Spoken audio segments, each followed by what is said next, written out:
गए थे हरि भजन को, ओटन लगे कपास। पुरानी कथा है।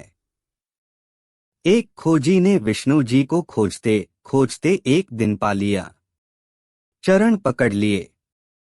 बड़ा आह्लादित था, आनंदित था। जो चाहिए था मिल गया था। खूब खूब धन्यवाद दिए विष्णु जी को और कहा कि बस एक बात और, मुझसे कुछ थोड़ा सा काम करा लें, कुछ सेवा करा लें। आपने इतना दिया, जीवन दिया, जीवन का परम उत्सव दिया, और अब यह परम जीवन भी दिया। मुझसे कुछ थोड़ी सेवा करा लें।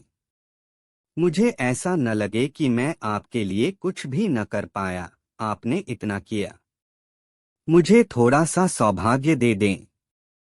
जानता हूं आपको किसी की जरूरत नहीं, किसी बात की जरूरत नहीं, लेकिन मेरा मन रह जाएगा कि मैं भी प्रभु के लिए कुछ कर सका।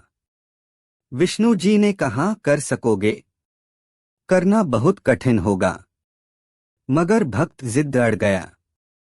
तो कहा, ठीक है, मुझे प्यास लगी है, क्षीर सागर में तैरते हैं। विष्णु जी, वहां कैसी प्यास। पर इस भक्त के लिए कहा कि चल ठीक, मुझे प्यास लगी है, तू जाकर एक प्याली भर पानी ले आ। भक्त भागा। तुम कहोगे क्षीर सागर था, वहीं से भर लेता। लेकिन जो पास है वह तो किसी को दिखाई नहीं पड़ता। चला, उतरा संसार में। एक द्वार पर जाकर दस्तक दी। एक सुंदर युवती ने द्वार खोला।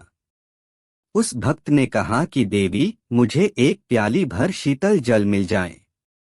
उस युवती ने कहा, आप आए हैं, ब्राह्मण देवता, भीतर विराजें, मेरे घर को धन्य करें।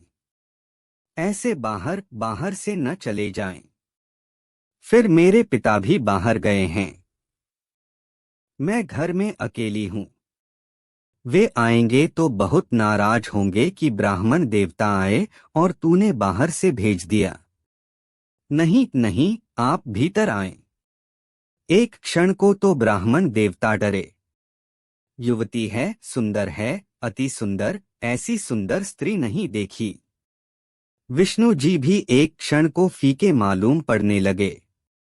विष्णु जी के फीके हो जाने में देर कितनी लगती है, ऐसा दूर का सपना मालूम होने लगे। तो भक्त डरा, घबराया।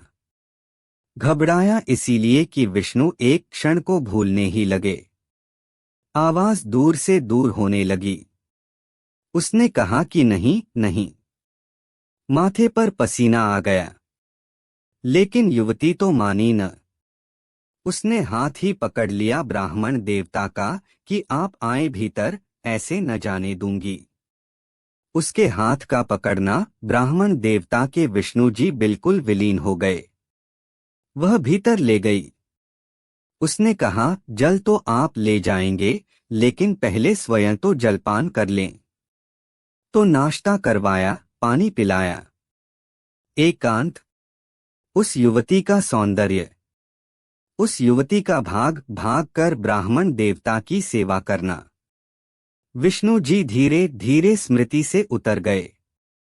कभी कभी बीच बीच में याद आ जाती कि बेचारे प्यासे होंगे, फिर सोचता कि ठीक है, भगवान को क्या प्यास, वह तो मेरे लिए ही उन्होंने कह दिया है, अन्यथा उनको क्या प्यास, वे तो परम तृप्ति में हैं। तो ऐसी कोई जल्दी तो है नहीं। और 2 क्षण रुक लूं। और युवती ने जब निमंत्रण दिया कि जब आप ही आ गए हैं, मेरे पिता भी थोड़ी देर में आते ही होंगे, उनसे भी मिलकर जाएं, तो वह सहज ही राजी हो गया। और युवती सेवा करती रही। और युवती का सौंदर्य और रूप मन को मोहता रहा। सांझ हो गई, पिता तो लौटे नहीं। युवती ने कहा, आप भोजन तो कर ही लें। अब सांझ को कहाँ भोजन करेंगे। भोजन बना, भोजन किया। रात हो गई। युवती ने कहा, इस रात में अब कहाँ जाएंगे। सोच तो ब्राह्मण देवता भी यही रहे थे कि रात अब कहाँ जाएंगे।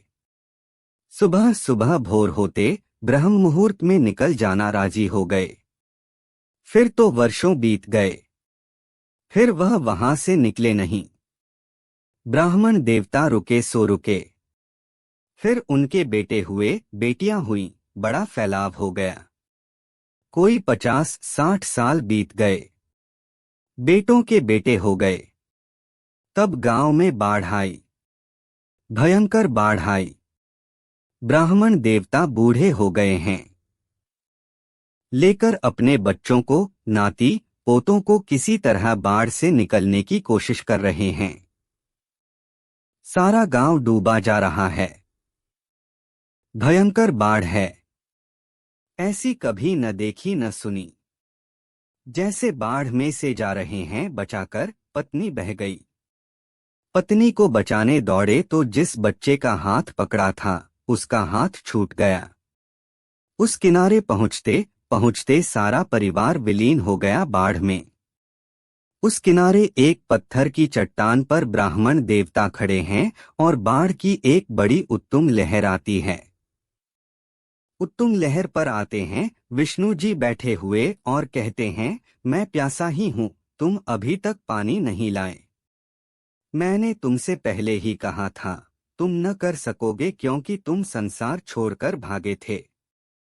जो छोड़कर भागता है उसका आकर्षण शेष रहता है।